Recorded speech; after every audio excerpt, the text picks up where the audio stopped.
அவர் நல்ல தேவன். Praise the lord. Hallelujah. உண்மையிலே தேவன் நம்மோடு இருக்கார். ஆவியானவர் நம்மோடு இருக்கார். ஆராதனை அவ்வளோ மகிமையாக ஆண்டவர் நடத்தினார். ஸ்தோத்திரம். என்ன நடந்துச்சுன்னு எனக்கு தெரியல, உங்களுக்கு தெரியும் சரிங்களா? நானும் கண்ண மூடி தான் துதிச்சு ஆராதித்து கொண்டு இருந்தேன். அவர் நல்ல தேவனாக நம்மோடு இருக்கிறார். உங்களை பார்க்குறது எனக்கு அவ்வளோ சந்தோஷமாக இருக்குது. ரொம்ப சந்தோஷமாக இருக்குது. ரொம்ப சந்தோஷமாக இருக்குது. நீங்களும் சந்தோஷமாக இருப்பீங்கன்னு நான் கர்த்தருக்குள் நம்புகிறேன். சந்தோஷமாக இருக்கீங்களா? சந்தோஷமாக இருக்கீங்களா? அவர் நல்லவர், நல்லவர், நல்லவர். ஹல்லேலூயா, ஹல்லேலூயா. நாம் இந்த வாரம் ராஜ்யத்தின் கலாச்சாரம் 14வது காரியத்தை நம்ம பார்க்க போகிறோம். அதுக்கு முன்னாடி வழக்கம் போல் இப்போ 2 வாரமாக ஒரு செய்தியை தியானிச்சுட்டு போகிற அதுக்குள்ளே போகிறோம் இல்லையா? இந்த வாரம் ஆவியானவர் சொல்லியிருக்கிற காரியம், நான் உங்களுக்கு இளைப்பாறுதல் தருவேன். நான் உங்களுக்கு சொல்லுங்கள், ஆண்டவர் எனக்கு இளைப்பாறுதல் தருவார். சொல்லுங்கள், சும்மா சொல்லுங்கள், ஆண்டவர் எனக்கு இளைப்பாறுதல் தருவார். நான் என்ன சொல்ல வரேங்களா தெரியுங்களா? பார்த்தீங்கன்னா, சில மாதங்களுக்கு முன்னாடி, சில வருடங்களுக்கு முன்னாடி கொடுக்கப்பட்ட வாக்கு தத்துவம் என் கண்ணுக்கு முன்னாடி நிறைவேறி இருக்கிறத நான் பார்க்குறேன். அடிக்கடி அந்த தொடக்கத்தில் இருந்த 1-2 பேர் தான், கனகராஜன், சிலம்மா, மெர்சி அக்கா, தம்பி டேனியல், தம்பி வெளியில் போயிருந்தாப்புல, இப்போ தான் வந்திருக்காப்புல. சோத்திரம். அவங்களுக்கு தெரியும், 2 பேர் 3 பேர் உட்காந்து ஆராதிட்டு இருக்கும்போது ஆவியானவர் பேசுவார், இந்த இடத்தை நான் நிரப்புவேன்னு. இன்றைக்கி நிரப்பி வச்சிருக்கிறார். ஹல்லேலூயா. இடம் பத்த மாட்டுது. இன்னும் 2 ஃபேமிலி வேறு பர்மிஷனில் இருக்கிறாங்க. அவர் நல்ல தேவன். வந்துடுவாங்க, அவங்களும் வருவாங்க. கர்த்தர் தருவார், பெரிய காரியங்களை செய்வார். எல்லாரும் நல்லா இருப்போம். ஆமேன்னு சொல்லுங்கள். எல்லாரும் நல்லா இருப்போம். எல்லாரும் நல்லா இருப்போம். அந்த வார்த்தை சொல்லுங்கள் பார்க்கலாம். சொல்லுங்கள், எல்லாரும் நல்லா இருப்போம். ஆமாம். ஏன்னா இந்த நல்ல வார்த்தைகளெல்லாம் பாருங்கள், நம்மளை பேச விடாமல் பிசாசு நம்ம வாயை கட்டி வச்சுட்டு கெட்ட வார்த்தைகளையே பேச வைப்பான். வலிக்குது, வேதனையாக இருக்குது, கஷ்டமாக இருக்குது, கடனாக இருக்குது, வியாதியாக இருக்குது, ஐயோ முடியலை. இதெல்லாம் என்ன வார்த்தை? சொல்லுங்கள், சும்மா சொல்லுங்கள். இதுக்கு பேர் தான் உண்மையிலேயே கெட்ட வார்த்தை. நீங்கள் ஒருவேளை சில உலகத்தில் பேசுகிறாங்களே கேவலமாக பச்சையா, அது கேட்ட வார்த்தை. நல்லா புரிஞ்சுக்கங்க, அது என்ன வார்த்தை? இன்னொருத்த பேசுகிறத கேட்டு பேசுகிற வார்த்தை, அது கேட்ட வார்த்தை. அது கெட்ட வார்த்தை இல்லை. கெட்ட வார்த்தை என்ன தெரியுமா? முடியல, வலிக்குது, கடனாக இருக்குது, ஐயோ தாங்க முடியல, செத்துருவோன்னு பயமாக இருக்குது. இதெல்லாம் கெட்ட வார்த்தை. இதெல்லாம் நம்ம பேசக்கூடாது. நம்ம பேசுகிற வார்த்தையில் எப்படி தான், நான் நல்லா இருக்கேன். சொல்லுங்கள் பார்க்கலாம். சொல்லுங்கள், நான் நல்லா இருக்கேன், நான் ஆரோக்கியமாக இருக்கேன், நான் சமாதானமாக இருக்கேன், நான் சிறப்பாக இருக்கேன், நான் சந்தோஷமாக இருக்கேன். எதுவும் சொல்லுங்கள், எதுவும் என்ன சேதப்படுத்த முடியாது. இது மாதிரி நல்ல வார்த்தைகளை பேசணும். பேசுவீங்களா? இப்போ நான் சொன்ன வார்த்தையெல்லாம் பைபிளில் இருக்கா இல்லையா? ஆமாம், இருக்கான்னு நீங்கள் என்ன பண்ணுங்கள், வீட்டில் போய் பைபிளில் படிச்சிங்கன்னா உங்களுக்கு தெரியும். அவ்வளோ விஷயங்கள் இருக்குது. சரிங்களா? ஓகே, நான் இருக்கிற நேரத்தில் சீக்கிரமாக உங்களுக்கு நான் தேவனுடைய வார்த்தையை உங்களிடத்தில் கொண்டு வர நான் விரும்புகிறேன். மத்தேயு 11ஆம் அதிகாரம் 28வது வசனம். பைபிளை ஓப்பன் பண்ணவங்க சத்தமாக வாசிங்க பார்க்கலாம்.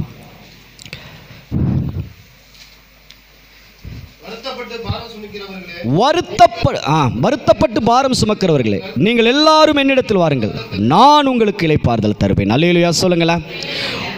அப்படியே உண்மையிலே தேங்க்யூ ராஜா பிரதர். உண்மையிலே கணீர்னு நான் இப்படி தான் படிப்பேன். நானும் ஒரு சபையில் விசுவாசியாக இருந்து தான் இன்றைக்கி ஊழியக்காரனை ஆண்டவர் கொண்டு வந்திருக்கிறாரு. நான் படிக்கிறது இப்படி தான், தனியாக கேட்கும், தொண்டையை கட்டி பேர் பைபிள் படித்து அந்த மாதிரி கத்துவேன். ஏன்னா அது தேவனுடைய வார்த்தை. அதுக்கு மதிப்பு கொடுத்து அதை மனசார வாசிக்கிறதே ஒரு பெரிய சந்தோஷம். பாருங்கள், வருத்தப்பட்டு பாரம் சுமக்கிறவர்களே, நீங்கள் எல்லாரும் என்னிடத்தில். யாருக்கெல்லாம் இந்த பாரம் இருக்கும்னு நீங்கள் நினைக்கிறீங்க? வருத்தப்பட்டு பாரம் சுமக்கிறது எந்த வயசுலேருந்து எந்த வயசு வரைக்கும் இருக்குன்னு நீங்கள் நினைக்கிறீங்க? தெரிஞ்சவங்க சொல்லுங்கள் பார்க்கலாம். என்னம்மா? ஒரு 60லேருந்து 80. Okay, right, super. வேறு யார் சொல்கிறீங்க? ஒரு 20க்கு மேலே. அப்பா, வெரி குட். வேறு இது வரைக்கும் சுமந்துக்கிட்டு தான் இருக்கீங்க. ஒரு பையிலும் வாங்கிக்க மாட்டான். சரி விடுங்க, பார்த்துக்கலாம். வேறு சொல்லுங்கள், வேறு யாராவது சொல்கிறீங்களா? கவலைப்படாதீங்க, உங்கள் பாரத்தை கர்த்தர் சுமப்பார். ஆமேன் சொல்லுங்களேன். இறக்கி வச்சிருக்கிறீங்க. Amen amen. Super super. அம்மா அருமையாக சொன்னாங்க, என் பாரத்தை நான் இறக்கி வச்சுட்டு இப்போ அருமையாக இருக்கேன் அப்படிங்கிறாங்க. அல்லேலூயா. நான் சொல்கிறேன், ஒரு குழந்தை பிறந்து அதுக்கு விவரம் தெரிந்ததிலிருந்து சாகிற வரைக்குமே இந்த வருத்தப்பட்டு பாரம் சுமக்கிறது எல்லா வயசுலையுமே இருக்குது. ஏன்னா நான் நிறைய பள்ளிக்கூடங்களுக்கு போய் குட்டி குட்டி பிள்ளைங்கள்லேருந்து அவங்கள விசாரிக்கிறதுனால எனக்கு தெரியுது. ஒரு 3ஆவது படிக்கிற பிள்ளைகிட்ட, இங்கே வாசாமி, ஏன் தங்கம் உம்முன்னு இருக்க, ஒரு மாதிரியாக இருக்கன்னு கேட்டால், அங்கிள் எங்கள் அப்பா என்னை கொஞ்சவே மாட்டுறாரு அங்கிள், எங்கள் அக்காவை மட்டும் நல்லா பார்த்துக்குறாங்க, என்ன கண்டுக்கவே மாட்டுறாங்க. பார்த்தியா, எல்லா பிள்ளைங்களை அப்படியே தனித்தனியாக கூப்பிட்டு கேட்டோம்னா அந்த பிள்ளைங்க மனசுக்குள்ளே சில வலிகள் இருக்கும், சில வேதனைகள் இருக்கும். ஆனால் அவங்க சரியாக தான் நடந்துக்கிறாங்க. ஒவ்வொருத்தரும் ஒவ்வொரு விதமாக பார்த்துக்கோ. எல்லா பிள்ளைங்களும் ஒரே மாதிரி தான் அப்பா அம்மா நேசிப்பாங்க. புரிந்து கொள்வது இருக்குது பார்த்தீங்களா, அதில் தான் தப்பு. அதில் தான் தப்பு. எங்கள் அப்பா என்னையும் எங்கள் அக்காவையும் என்னையும் எங்கள் அண்ணனையும் ஒரே மாதிரி தான் பார்ப்பாரு, என்னையும் என் தம்பியும் ஒரே மாதிரி தான் பார்ப்பாரு அப்படிங்கிற மனநிலை வராததுனால தான் அது பாரமாக உள்ளே அழுத்துது. நான் சொல்ல வர்றது உங்களுக்கு புரியுதுங்களா? குழந்தையிலேருந்து பெரியவங்க வரைக்கும் பாரம் இருக்குது. என்னென்ன பாரம்? அப்பா அம்மா என்ன விசாரிக்கலைங்கிற பாரம் இருக்குது, திருமணம் ஆகலைங்கிற பாரம் இருக்குது, குழந்தை பிறக்கலைங்கிற பாரம் இருக்குது, கணவன் மனைவிக்குள்ளே ஒரு சமாதானமே இருக்க மாட்டேது, சண்டையாகவே இருக்குது, அது ஒரு பாரம் இருக்குது. எப்போ எது நடக்கும்னே தெரியல, வியாதி என்கிற பாரம், தரித்திரம் என்கிற பாரம், கடன்காரனுங்களை தொல்லை தாங்க முடியாத ஒரு பாரம். என்னையா எத்தனை பாரம். இப்போ எதையாவது நம்ம முதுகில் சுமக்கிறோமா? சொல்லுங்கள் பார்க்கலாம். ஏதாவது முதுகில் சுமக்கிறோமா? நம்ம மூட்டை கட்டிக்கிட்டு ஏதாவது சுமந்துட்டு இருக்கோமா? இப்போ பாரமெல்லாம் எங்கே தான் இருக்குது? பாரமெல்லாம் எங்கே தான் இருக்குது? மனசில், ஆள் மனசில் இருக்குது. சொல்லுங்கள் பார்க்கலாம். அதான் சப்கான்சியஸ்ன்னு சொல்லுவாங்க. ஆள் மனசுக்கு ஆங்கிலத்தில் சப்கான்சியஸ். அதைத்தான் நம்ம பைபிளில் இருதயம் அப்படின்னு சொல்லப்படுது. அதை ஆத்துமா என்றும் நம்ம சொல்லலாம். ஆவி ஆத்துமா சரீரம் சொல்கிறோம்ல, அதை ஆத்துமானு கூட சொல்லலாம்.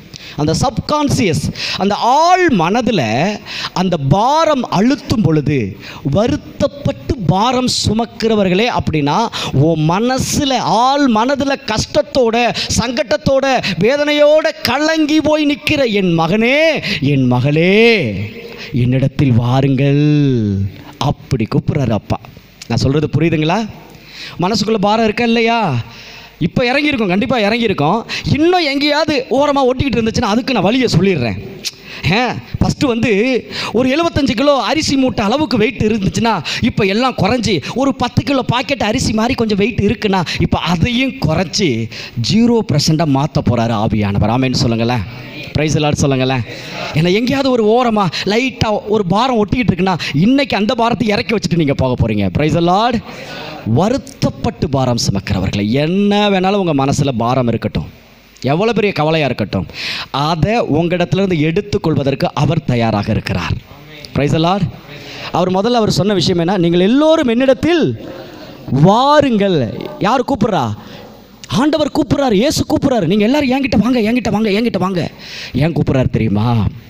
அவர்கிட்ட தான் இருக்குது விஷயமே, அவர்கிட்ட தான் இருக்குது விடுதலையே, அவர்கிட்ட தான் இருக்குது சுகம், அவர்கிட்ட தான் இருக்குது நம்ம ஆள் மனதில் இருக்கிற பாரத்தை வாங்கி கொள்கிற உரிமை அவர்கிட்ட தான் இருக்குது. நான் சொல்கிறது உங்களுக்கு புரியுதுங்களா? உரிமை. நான் சொல்கிறது உங்களுக்கு புரியுதுங்களா? உரிமை. ஒரு சில பொருட்களை விற்பதற்கு அந்த உரிமை, லைசன்ஸ் இருந்தால் தான் விற்க முடியும், தெரியுமா? அந்த நம்ம பாரத்தை வாங்குகிற லைசன்ஸ் யார்கிட்ட இருக்குன்னா இயேசு ஒருவரிடத்தில் மட்டும்தான் இருக்கு. ஆமென் சொல்லுங்க. நல்ல உற்சாகமாக ஒரு கையை தட்டி ஆண்டவருக்கு நன்றி சொல்லிடுங்க. ஆமாம். Price the Lord, price the Lord, price the Lord. உங்கள் பாரத்தை நான் வாங்கிக்கிறதுக்கோ, என் பாரத்தை நீங்கள் வாங்கிக்கிறதுக்கோ உங்ககிட்ட லைசன்ஸ் இல்லை, என்கிட்ட லைசன்ஸ் இல்லை. நம்ம எல்லாருடைய பாரங்களையும் மனவேதனைகளையும் வாங்கி கொள்ள லைசன்ஸு, அத்தாரிட்டி இயேசு ஒருவருக்கு மாத்திரமே இருக்கிறது. ஆமென் சொல்லுங்களேன். அதனால தான் அவர் என்ன பண்ணுறாருன்னா மனசார சொல்கிறாரு, வருத்தப்பட்டு பாரம் சுமக்கிறவர்களே என்கிட்ட வாங்க, என்கிட்ட வாங்க. அதை வாங்கிக்கிற உரிமம் என்கிட்ட இருக்குது, லைசன்ஸ் என்கிட்ட இருக்குது, சீக்கிரம் வந்துடுங்க என்கிட்ட. நீங்கள் எல்லாரும் வந்துட்டீங்க. இப்போ நிறைய பேர் என்ன பண்ணிடுவாங்க தெரியுங்களா, வந்து குமுறி குமுறி அழுது முழங்காலே நின்று அழுவாங்க.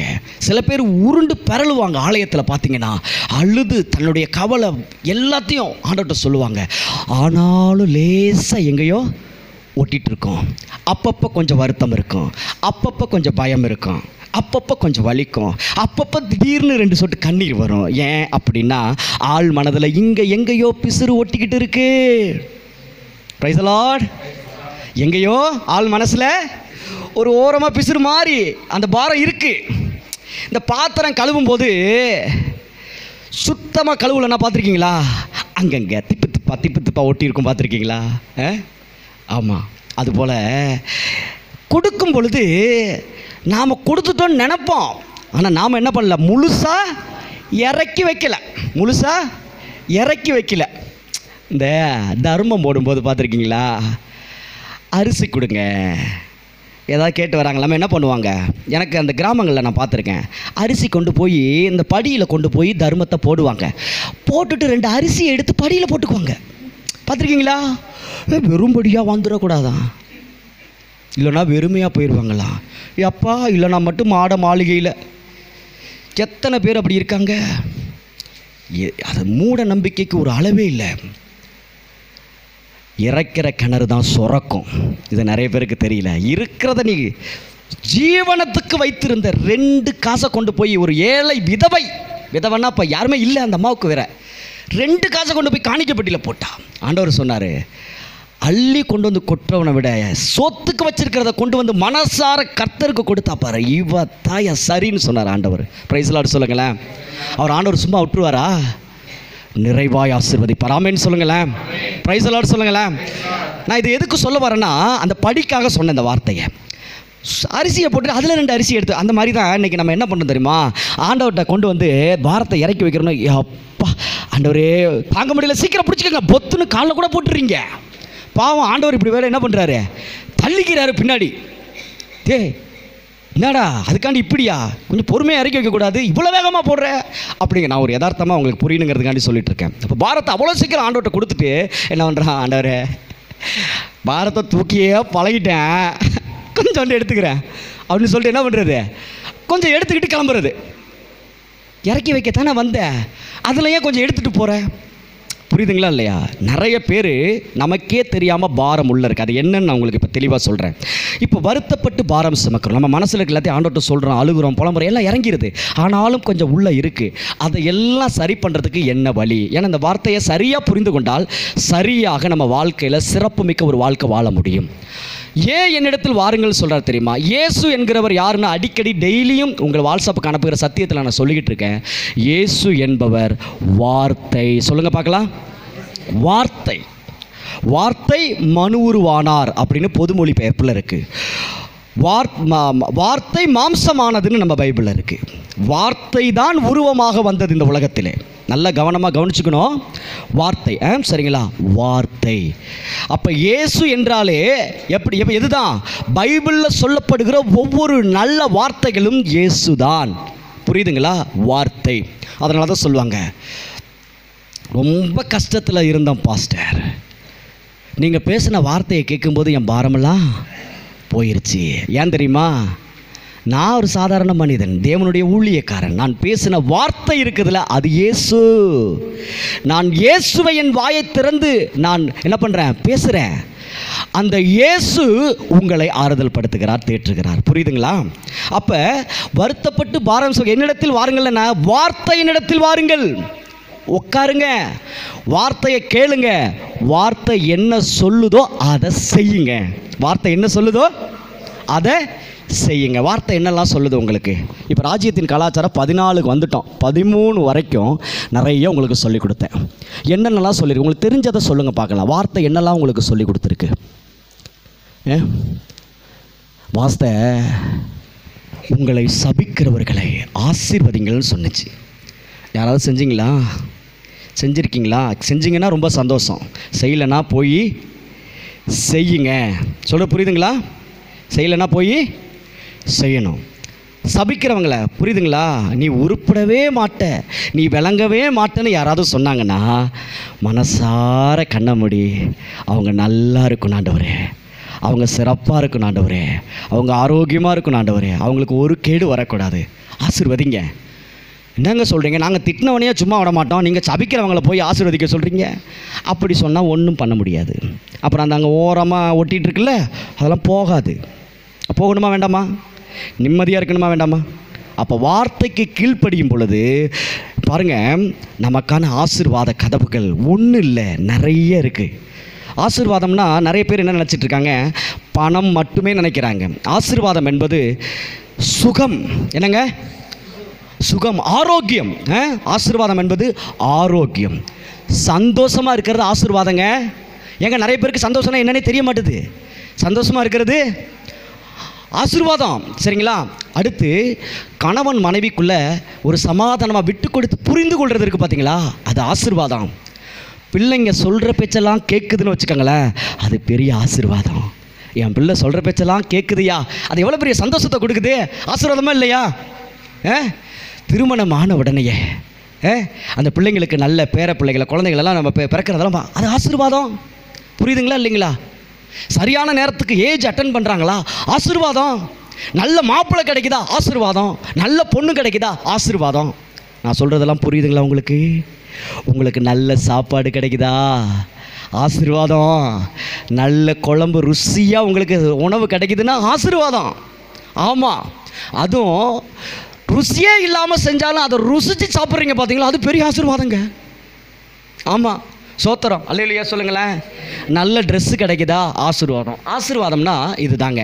நம்ம வாழ்க்கையில் நம்ம என்னதெல்லாம் நமக்கு நன்மையாக வருதோ அது எல்லாம் ஆசீர்வாதம். படிக்கிற பிள்ளைங்களுக்கு எது ஆசீர்வாதம் தெரியுமா? படிக்கவே முடியாமல் கஷ்டப்படுற இங்கிலீஷ் பாடமாக இருந்தாலும் கணக்கு பாடமாக இருந்தாலும் அதில் நல்ல மார்க்கு கிடச்சிருச்சுன்னா பெரிய ஆசீர்வாதம். நல்ல கிளாஸ் டீச்சர் வந்துட்டாங்கன்னா, நல்லா ஜாலியாக பேசி அன்பு செலுத்துகிற கிளாஸ் டீச்சர் வந்துட்டாங்கன்னா பெரிய ஆசீர்வாதம். உண்மை தானம்மா? உண்மை தானே? எப்போ பார்த்தாலும் சிடுமூஞ்சி மாறி ஒரு மாதிரியாக இருக்கிற டீச்சர் வந்தால் கடுப்பாகவும் ஆகாதா? ஆகும் தானே? ஆமாம். அப்படி ஒரு நல்ல டீச்சர் அப்படி கிடைக்கிறது பெரிய ஆசீர்வாதம். நல்ல தாய் தகப்பன் கிடைப்பது பெரிய ஆசீர்வாதம்.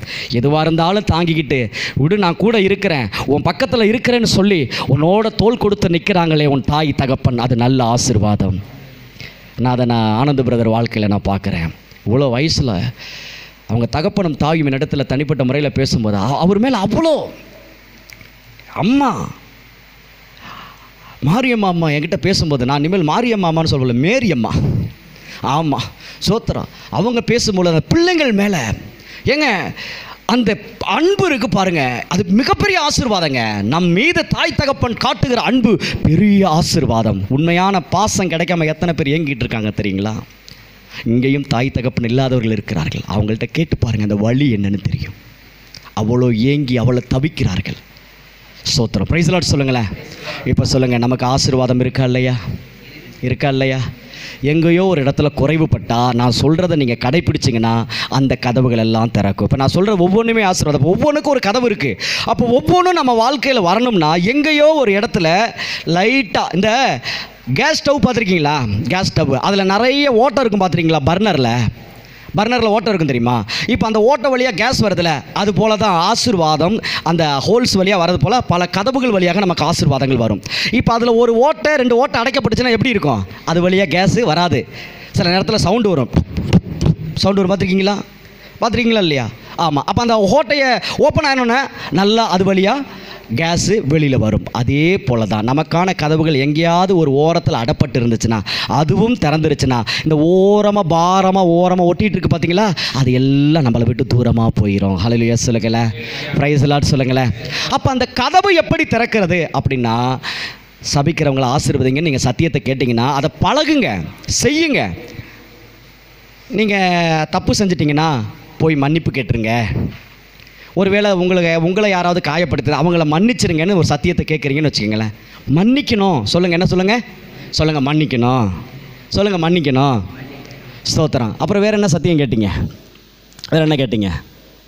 நமக்கு கிடைத்த கணவன் சிறந்த கணவன், நமக்கு கிடைத்த மனைவி நல்ல மனைவி, அதை விட பெஸ்ட்டு இன்னொன்று கிடையாது. கேட்டிங்களா? ஒரு 2 வாரத்துக்கு முன்னாடி கேட்டிங்களா அந்த சத்தியம்.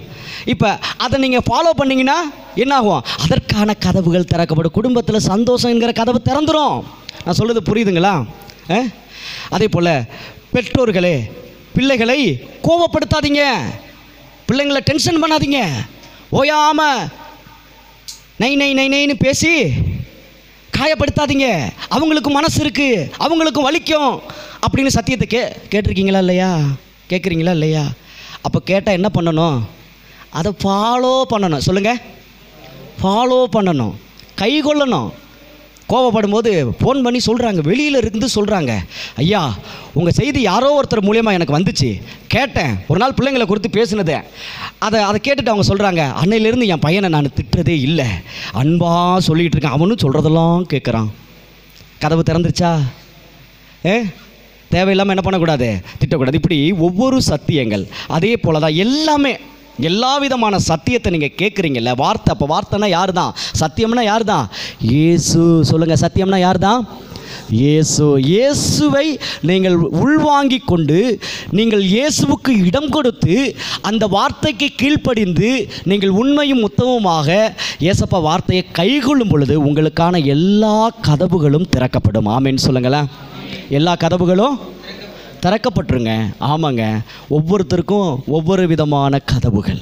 பாருங்கள், சில பேருக்கு கர்த்தருக்கு கொடுக்கும் பொழுது தான் சில ஆசீர்வாதங்கள் திறக்கப்படும். நான் காணிக்கைக்காக பேசல, மறுபடியும் புரிஞ்சுக்கங்க. கர்த்தருக்குன்னு நீங்கள் கொண்டு வந்து கொடுக்குறீங்க பார்த்தீங்களா காணிக்க, அதனால் சில கதவுகள் திறக்கப்படும். நான் ஒரு 2 வாரத்துக்கு முன்னாடி அரிசி தீர்ந்துருச்சு, சுத்தமாக தீர்ந்துருச்சு.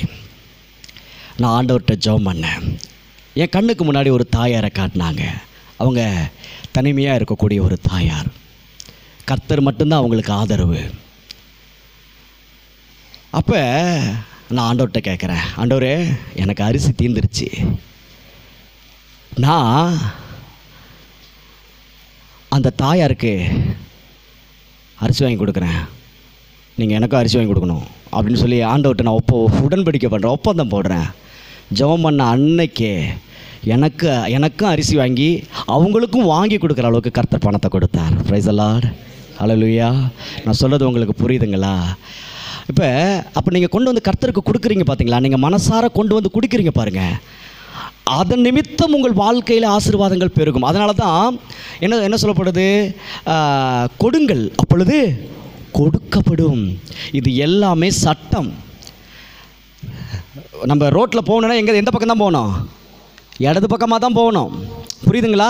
நடந்து போனாலும் சரி, பைக்கில் போனாலும் சரி, காரில் போனாலும் ரூல்ஸு. வெளிநாட்டில் வலது பக்கமாக தான் போகணும். அதுபோல் நம் தேவனுடைய பிள்ளைகளுக்கு நமக்கு ஒரு சட்டம் எழுதப்பட்டிருக்கிறது, இப்படி தான் வாழணும்னு சொல்லி. அந்த வாழுவதற்கு நம்மளை அர்ப்பணிக்க நமக்கான கதவுகள் எல்லாம் திறக்கப்பட்டுக்கிட்டே இருக்கும். பிரைஸ் தி லார்ட் சொல்லுங்களேன், ஹல்லேலூயா சொல்லுங்களேன். அவர் நல்ல தேவன். நாங்கள் வலியுறுத்தி சொல்கிற விஷயம், மிக முக்கியமான காரியம் என்ன தெரியுமா? குடும்பமாக நீங்கள் சந்தோஷமாக இருங்க. அதைத்தான் திரும்ப சொல்கிறேன். கணவன் மனைவிக்குள்ளே சண்டையே வரக்கூடாது, சண்டை போடாமல் இருங்க. அம்மா பிள்ளைங்களுக்குள்ளே ஒற்றுமையாக இருங்க. கூட சகோதரன் இருந்தால் ஒற்றுமையாக இருங்க. பெத்த பிள்ளைகளுக்கும் பெற்றோர்களுக்கும் சமாதானமாக இருக்கணும். இங்கே யாரும் பிரிஞ்சு போயிடக்கூடாது. என்னுடைய மூல உபதேசமே அதுதான். கர்த்தர் கற்றுக் கொடுக்குற காரியம். குடும்பம் எப்போவுமே எப்படி தான் இருக்கணும்? சந்தோஷமாக கட்டுக்கோப்பாக இருக்கணும். ஆமேன்னு சொல்லுங்களேன், அல்லேலூயா சொல்லுங்களேன். ஒருத்தருக்கு ஒருத்தர் விட்டு கொடுத்து சந்தோஷமாக வாழணும். ஆமேன்னு சொல்லுங்களேன். இந்த உறவு இன்றைக்கி நாள் முடிஞ்சிருச்சு. இன்றைக்கி ஏதோ ஒரு சம்பவம் ஒருத்தரை இழந்துட்டா திருப்பி பெற முடியாதுங்க. நல்லா புரிஞ்சுக்கங்க. இருக்கிற வரைக்கும் குடும்பத்தினரோடு சந்தோஷமாய் வாழ பழகி கொள்ள வேண்டும். ஆமேன்னு சொல்லுங்களேன். நிறைய பேர் வெளியிலலாம் ஜாலியாக இருப்பாங்க, வீட்டுக்குள்ளே சந்தோஷமாகவே இருக்க மாட்டாங்க. அதில் ஒரு பிரயோஜனமுமே கிடையாது. வீட்டில் சந்தோஷமாக இருக்கணும். வீட்டில் பெத்த பிள்ளைய நேசிங்க, கட்டின மனைவியை கட்டின கணவனை உயிருக்குயிராக நேசிங்க. அதில் தேவன் பிரியப்படுகிறார். அல்லேலூயா. உங்களுக்கான ஆசீர்வாத கதவுகள் திறக்கப்படும். ஆமென். பிரைஸ் தி லார்ட், ஹல்லேலூயா சொல்லுங்களேன். அவர் நல்ல தேவன். பிரியமான தேவனுடைய பிள்ளைகளே, இந்த வார்த்தை நான் சுருக்கமாக முடிக்கிறேன். உங்கள் இருதயத்தில் என்ன பாரமாக இருந்தாலும் கர்த்தரிடத்தில் சொல்லுங்கள். அதே நேரத்தில் அப்படி மடியில் படுக்க வச்சுக்கோங்க. ஸ்தோத்திரம். கர்த்தரிடத்தில் நீங்கள் சொல்லுங்கள். அதே நேரத்தில் அந்த வார்த்தையை நீங்கள் கேட்கிறீர்களல்ல, அந்த வார்த்தையை தயவு செய்து கைக்கொள்ளுங்க. வார்த்தையை கைக்கொள்ளுங்க. அவர் உங்களுக்கான எல்லா காரியங்களையும் ஏங்க சில நேரத்துல எல்லாம் சில பேருக்கு சரீரத்தில் அந்த பலவீனம் இருக்குது தெரியுமா, நிறைய ஜெபம் பண்ணுவாங்க, ஜெபம் பண்ணுவேன், அவங்களும் ஜெபம் பண்ணுவாங்க, சரியே ஆகாது. ஆவியானவர் சொல்லுவார், அவங்க பாரு யாரோ ஒருத்தரை மன்னிக்காமல் இருக்காங்க, அவங்கள மன்னிக்க சொல்லும் பாரு, அவங்கள போய் மன்னிப்பு கேட்க சொல்லும் பாரு, நான் சொல்லி அனுப்புவேன். நான் சொன்னதை மட்டும் அவங்க செஞ்சுருந்தாங்கன்னா அவங்க பார்த்தீங்கன்னா சுகமாக இருப்பாங்க. வியாதிக்கும் மன்னிப்புக்கு சம்மந்தம் இருக்கா? இருக்கு. மன்னிக்கும் பொழுது வியாதி சுகமாகுங்க. நாம் தவறு செஞ்சுட்டு மன்னிப்பு கேட்கும் பொழுது வியாதி சுகமாகும். ஒன்றுக்கு ஒன்று தொடர்புடையது. பிரைஸ் லார்ட் சொல்லுங்களேன், பிரைஸ் லார்ட் சொல்லுங்களேன். கணவன் மனைவி சந்தோஷமாக இருங்கன்னு ஒரு சிலருக்கு ஜெபம் பண்ணி சொல்லி அனுப்புவேன். அதை சாதாரணமாக நினச்சிக்கிட்டாங்கன்னா ஒன்றும் பண்ண முடியாது. சரி நம்ம பிரதர் சொல்கிறாரு, பாஸ்டர் சொல்கிறாருன்னு சொல்லி போய் கணவன் மனைவி சந்தோஷமாக இருந்தாங்கன்னு வச்சுக்கோங்களேன், பேசி சிரித்து எந்த சண்டை பம்பு இல்லாமல் ஒருத்தருக்கு ஒருத்தர் விட்டு கொடுத்து சந்தேகப்படாமல் வாழ ஆரம்பிச்சிட்டாங்கன்னு வச்சுக்கோங்களேன், ஏங்க அங்கே அவங்க அது வரைக்கும் பல ஆயிரம் பல லட்சம் தரித்திரம் அடையவங்களாக இருப்பாங்க. டக்கு டக்கு டக்கு டக்குன்னு கடன் அடைச்சிட்டு மேலே வந்துடுவாங்க. என்ன காரணம் பார்த்தா கணவன் மனைவி சந்தோஷமாக இருந்தால் அது நடக்குமா? நடக்கும். ஆமேன்னு சொல்லுங்களேன். இதுதான் தேவனுடைய வார்த்தை. பிரைஸ் லார்ட் சொல்லுங்களேன். தேவனுடைய வார்த்தைக்கு நம்ம செவி கொடுத்து கைகொள்ளும் பொழுது அது அப்படியே நடக்கும் உங்கள் வாழ்க்கையில். உங்களுக்கு எங்கெங்கே தடை இருக்கோ அதெல்லாம் ஓப்பன் ஆகி வந்துடுங்க. பிரைஸ் லார்ட் சொல்லுங்களேன். ஆமாம், சில பேருக்கெல்லாம் பார்த்தீங்கன்னா ஒரு நல்ல வேலை அமையாது, ஒரு நல்ல வரன் அமையாது, ஒரு வாழ்க்கை துணை அமையாது. அதுக்கு காரணம் ஏதோ எங்கேயோ ஒரு தடை உள்ளே இருக்கும், எங்கேயோ ஒரு ஹோல்ஸு அந்த பர்னரில் அடைச்சிக்கிட்டு இருக்கிற மாதிரி இருக்கும். அது என்னன்னு பார்த்து ஜெபம் பண்ண ஆண்டவர் பேசுவார். அதனால தான் டெய்லி சத்தியத்தை கேளுங்கிற கேட்க கேட்க ஏதோ ஒரு வார்த்தை உங்களுக்குள்ளே போகும். ஆஹா, இதை நாம் செய்யாமல் விட்டுட்டோம், இதை நாம் செஞ்சிட்டோன்னா சரியாயிரும் அப்படின்னு நம்பி அந்த வார்த்தைக்கு கீழ்ப்படிஞ்சு நீங்கள் செஞ்சு பாருங்கள், அந்த அடைப்பு நீங்கிவிடும். பிரைஸ் லார்ட் சொல்லுங்களேன். உங்கள் காரியம் கைகூடும், நீங்கள் நினச்சதெல்லாம் நடக்கும். ஏன்னா பைபிள் சொல்லுது, நீ செய்வதெல்லாம் வாய்க்குன்னு சொல்லுது. வேதம் ஒரு நாளும் பொய் சொல்லாதுங்க. தேவனுடைய வார்த்தை ஒரு நாளும் பொய் சொல்லாது. அதில் சொல்கிறது எல்லாமே நடக்கும். இதுக்கு தடையாக இருக்கிறது என்னன்னு பார்த்தா நம்ம ஆள் மனசில் எங்கேயோ நமக்கே அறியாமல் சில தவறுகள் இருக்கும், சில பிரச்சனைகள் இருக்கும், சில பேரை மன்னிக்காமல் இருப்போம், நம்ம குடும்பத்தில் சந்தோஷம் இல்லாமல் இருப்போம். அதெல்லாம் நம்ம சரி பண்ண இதெல்லாம் சரியாகி ஒழுங்குக்கு வந்துடும். பிரைஸ் லார்ட் சொல்லுங்களேன். நான் சொல்கிறது உங்களுக்கு புரியுதுங்களா? இந்த கட்டங்கட்டமாக இருக்குமா, அதுக்கு பேர் கூட எனக்கு தெரியாதுங்க. இந்த கலர் கலராக இருக்குமா, அதுக்கு பேர் ஏதாவது தெரியுமா? இந்த அந்த கட்டங்கட்டமாக அப்படி வச்சு திருப்பிக்கிட்டே இருப்பாங்களே, என்னம்மா ஏதாவது பேர் சொல்லுங்களேன். என்னம்மா செஸ் இல்லைம்மா, அது பேர் என்னமோ சொல்லுவாங்க. சரி, அது பேர் மறந்து போச்சு, ஆனால் உங்கள் எல்லாத்துக்கும் தெரியும் அது என்னன்னு. எத்தனை பக்கம்? 1 2 3 4 6 பக்கம் இருக்குன்னு நினைக்கிறேன். தாயக்கட்டை மாதிரி இருக்கும் அது பார்க்குறதுக்கு. அதை திருப்பிங்கும்போது கரெக்டாக அந்த கலர் ஒன்று சேருது பார்த்தீங்களா? அதுபோல் நம்ம வாழ்க்கையில் நாம் வார்த்தைக்கு கீழ்ப்படிஞ்சு ஒன்று கேட்டு கீழ்ப்படிஞ்சு நாம் ஒவ்வொரு விஷயத்தையும் நாம் ஆண்டோடைய வார்த்தைக்கு கீழ்ப்படிஞ்சு செய்யும் பொழுது அது எல்லாம் கரெக்டாகி ஆட்டோமேட்டிக்காக நாம் திருப்ப வேண்டியதில்லை, ஆட்டோமேட்டிக்காக ரொட்டேட் ஆகி சரியான கலரில் வந்து அப்படி நிற்கும். பிரைஸ் லார்ட் சொல்லுங்களேன். உங்களுக்கு தேவையான சகல நன்மைகளும் நடக்கும். நீங்கள் நினைத்ததை விட சிறப்பாக நடக்கும். அதனால தான் வாக்குத்தத்தம் சொல்லுகிறது, நினைப்பதற்கும் வேண்டுவதற்கும் மிகவும் அதிகமாய் செய்கிற தேவன். நீங்கள் நினைச்சதை விட, நீங்கள் வேண்டிக் கொள்றதை விட வேற லெவலில் உங்கள் வாழ்க்கையில் ஆசீர்வாதங்கள் பெருகும், கதவுகள் திறக்கப்படும். அதுக்கு காரணம் என்ன தெரியுமா? தேவனுடைய வார்த்தைக்கு கீழ்ப்படிவது. ஒரு ஆமென் சொல்லுவோமா? பிரைஸ் லார்ட் சொல்லுவோமா? ஹல்லேலூயா. இப்போ சொல்லுங்கள், உள்ளே இருக்கிறது அப்படியே போகுதா? அந்த பிசுரெல்லாம் கரைஞ்சிருக்கா இல்லையா? யாரையாவது மன்னிக்காமல் இருந்தீங்கன்னா மன்னிச்சிருங்க. யாருக்கிட்டையாவது ரொம்ப நாள் பேசாமல் இருந்தீங்கன்னா போய் பேசுங்க. சின்ன விஷயந்தான், பேசுங்க. எல்லாமே மாறி போயிடும். உங்களுக்காக பெரிய கதவு ஒன்று ரெடியாக இருந்திருக்கும், அது டக்குன்னு ஓப்பன் ஆகிரும். என்னடா எப்படா இத்தனை நாள் இல்லை, எப்படா இது? பிரைஸ் லார்ட் சொல்லுங்களேன். அதனால் வீட்டில் போய் உட்காந்து பொறுமையாக யோசிச்சிங்க. நாம் வார்த்தையை கேட்குறோம், இன்றைக்கி என்ன பண்ணணும், நாளைக்கு என்ன பண்ணணும், அதெல்லாம் சிந்திச்சு ஒன்று என்ன பண்ணுங்கள், செய்யுங்க. பிள்ளைங்க பாருங்கள், பள்ளிக்கூடத்தில் படிக்கிறதோடு விட்டாங்கன்னா அவங்க பரீட்சையில் பாஸ் பண்ண முடியுமா? டெய்லி பள்ளிக்கூடம் போகிறாங்க, டெய்லி பள்ளிக்கூடம் போனால் பாஸ் பண்ண முடியுமா? சொல்லி கொடுக்குறத கேட்டு ஹோம்ஒர்க் கொடுக்குறாங்களா இல்லையா? கவனிங்க, என்னை பாருங்கள், ஹோம்ஒர்க் கொடுக்குறாங்களா உங்களுக்கெல்லாம்? இந்த லீவுக்கு ஹோம்ஒர்க் எவ்வளோ கொடுத்துருக்காங்களா இல்லையா? கொடுத்துருக்காங்களா? ஆமாம், எங்கள் பிள்ளைக்கு கொடுத்துருக்காங்க. ஒரு 4 ஃபுல்லாக உட்காந்து எழுதி இன்னும் ஒரு பாடம் கம்ப்ளீட் பண்ணலை. அவ்வளோ ஹோம்ஒர்க் கொடுத்துருக்குறாங்க. அப்போ உங்களுக்கும் கண்டிப்பாக கொடுத்துருப்பாங்க இல்லை? ஆமாம். அப்போ ஹோம்ஒர்க் எது கொடுக்குறாங்க? அதை சொல்கிறத கேட்டு செயல்படுத்தும் பொழுது தான் அவங்க வாழ்க்கையில் பரீட்சையில் ஜெயிக்க முடியும். ஆமேன்னு சொல்லுங்களேன். அதே போல் கேட்கிற சத்தியத்தை கை கொண்டு வாழும் பொழுது தான் நம்ம வாழ்க்கையில் சிறப்பு மிக்க இடத்துக்கு போக முடியும். நான் நினச்சே பார்க்கல இப்படி இந்த இடத்துல நிற்பேன் அப்படின்னு சொல்லி. ஒவ்வொரு நாளும் வார்த்தையை கேட்டு கேட்டு அந்த வார்த்தைக்கு நான் ரொம்ப மோசமான ஆள், முரட்டுத்தனமான ஆள், சொல்கிற பேச்சே கேட்க மாட்டேன், அடங்காத பையன். ஆனால் வார்த்தையை கேட்டு கேட்டு கேட்டு கேட்டு பக்குவம் அடைய அடைய எனக்கான கதவுகள் திறக்கப்பட்டு கொண்டே இருக்குது. அதனால தான் என் பிள்ளைங்களை ஆண்டவர், இவ்வளோ பிள்ளைங்களை ஆண்டவர் எனக்கு கொடுத்துருக்காரு. ரொம்ப சந்தோஷமாக இருக்குது.